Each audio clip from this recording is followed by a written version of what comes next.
Today, John's Gospel tells us the story of Jesus stating that he is the vine and we are the branches.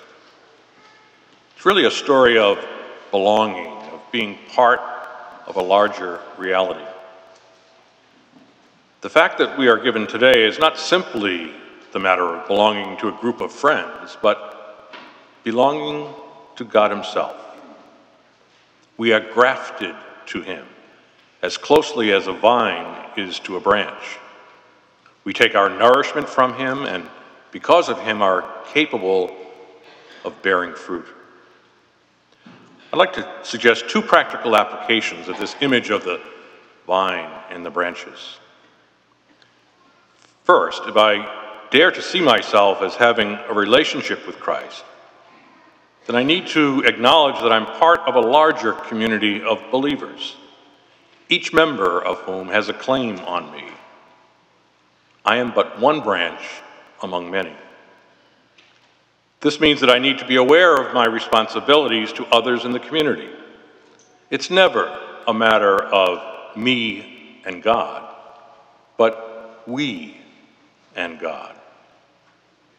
The whole point of the vine and the branches being joined is to produce fruit.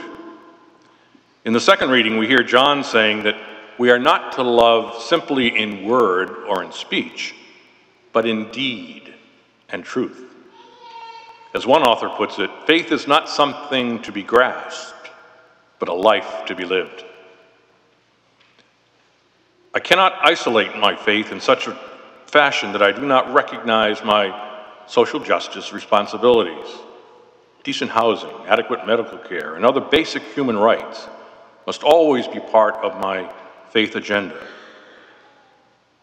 And while providing food and drink on a one-to-one basis is vital, something that we do here at Christ the King every Wednesday when we service anywhere between 75 and 100 families through our St. Vincent de Paul Society, it's also important to try to address the physical needs of others at the level of state or national governmental policies.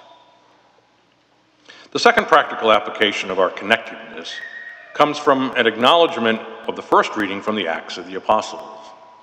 Saul, a Pharisee who had persecuted the early church, has undergone a conversion.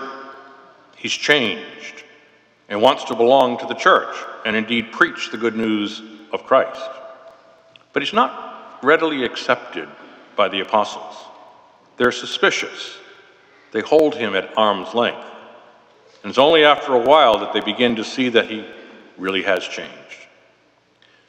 Part of the Christian reality is being open to people changing, of turning their lives around.